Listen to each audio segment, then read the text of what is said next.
বাঙালির food tradition চ্যানেলে আপনাদের প্রত্যেককে জানাই আন্তরিক শুভেচ্ছা এবং ভালোবাসা। এই চ্যানেলে সুন্দরভাবে বাড়ির ঘরোয়া জিনিসপত্র দিয়ে কিভাবে ভালো ভালো রেসিপি বানানো সম্ভব সেটাই আপনাদের সামনে তুলে ধরার চেষ্টা করি।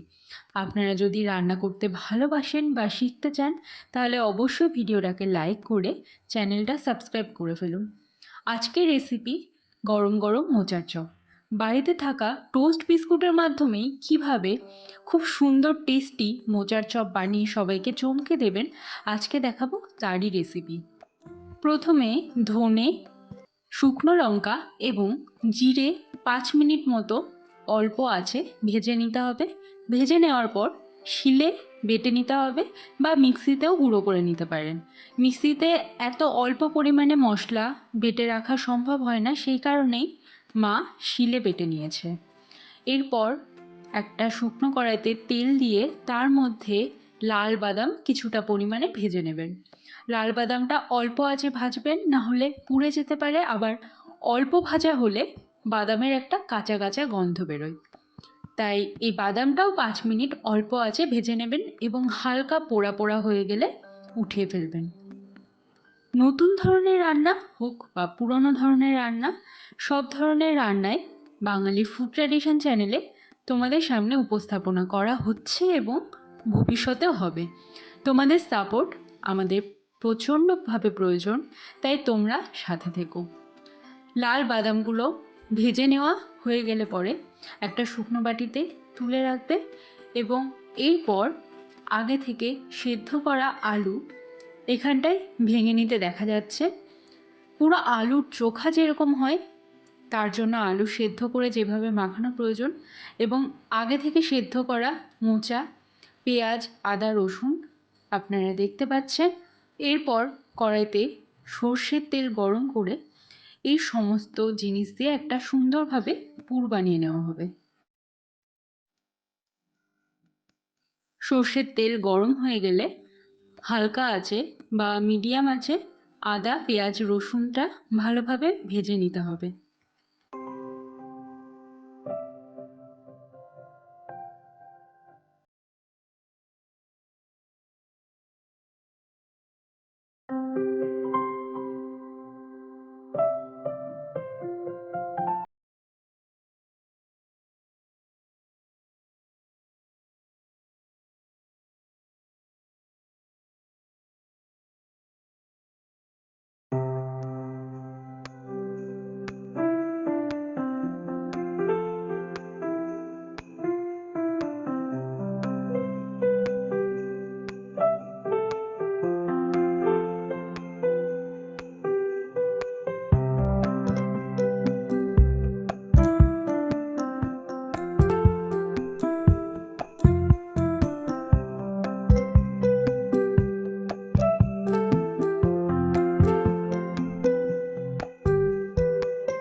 এরপর পরিমাণ মতো লবণ দিয়ে দিতে হবে।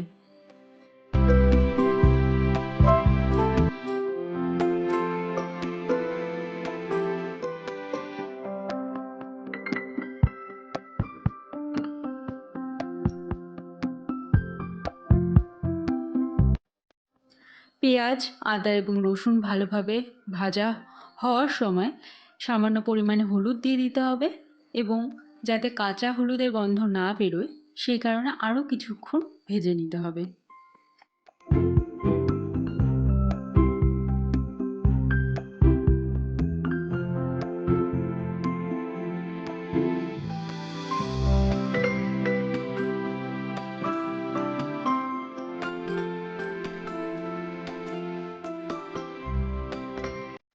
এরপর আগে থেকে কেটে রাখা সেদ্ধ করা মোচাটা দিয়ে দিতে হবে।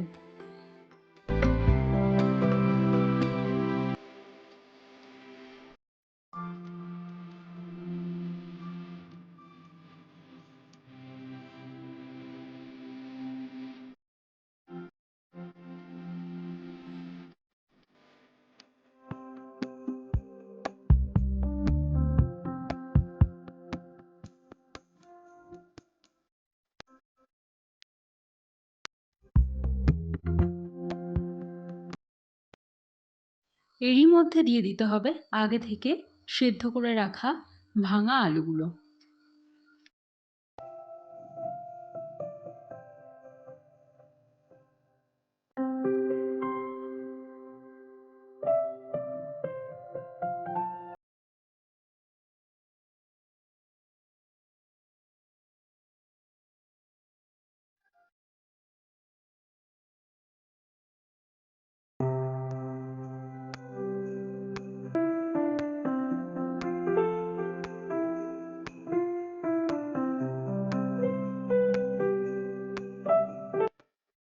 পুর বানানো সমাপ্তির পথে আসলে ওই আগে থেকে ভেজে রাখা লাল বাদামগুলো দিয়ে আবার সামান্য কিছুক্ষণ নাড়াচাড়া দিতে হবে।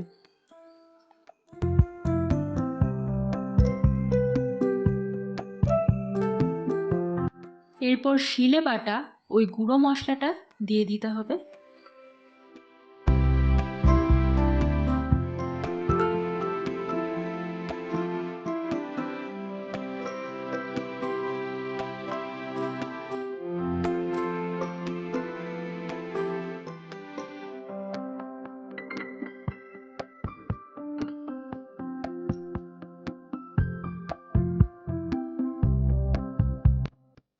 হালকা চিনি দিয়ে আরেকটু কিছুক্ষণ নাড়াচাড়া দিয়ে সুন্দরভাবে মাখা মাখা হয়ে আসলে পুরটা শুকনো বাটিতে নামিয়ে নিতে হবে।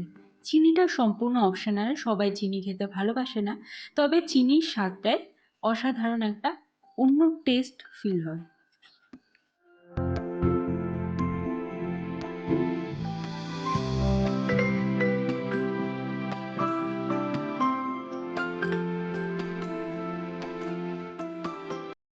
একটা বাটিতে রয়েছে বিস্কুটের গুঁড়ো, আর একটা বাটিতে গোলানো হচ্ছে ডিম। ডিমের মধ্যে সামান্য পরিমাণে লবণ দিয়ে নিতে হবে এবং বিস্কুটের গুঁড়োর পরিবর্তে আপনারা অবশ্যই ব্রেড ক্রাম্বস ইউজ করতে পারেন। আর যেহেতু এটা ঘরোয়া প্রসেসে রান্নাটা শেখানো হচ্ছে, সেই কারণে যে লোকাল মার্কেটে টোস্ট বিস্কুটগুলো পাওয়া যায় ওই বিস্কুটগুলো গুঁড়ো করে নেওয়া যেতে পারে। মেরি বিস্কুট বা অন্যান্য বিস্কুটে কিন্তু কুড়মুড়ে ভাবটা আসবে না, তাই অবশ্যই টোস্ট বিস্কুট ব্যবহার করবেন।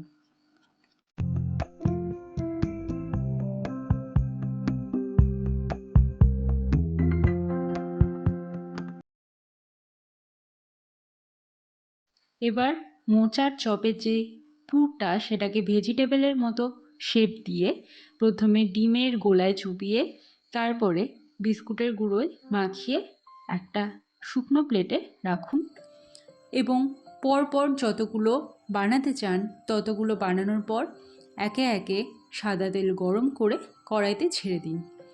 কিছুক্ষণ নাড়াচাড়ার পরেই রেডি হয়ে যাবে আপনার টেস্টি টেস্টি মোচার চপ।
এইভাবে যদি মোচার চপ করে খেলে পরে আপনাদের ভালো লাগে তাহলে অবশ্যই একটা কমেন্ট করে দেবেন।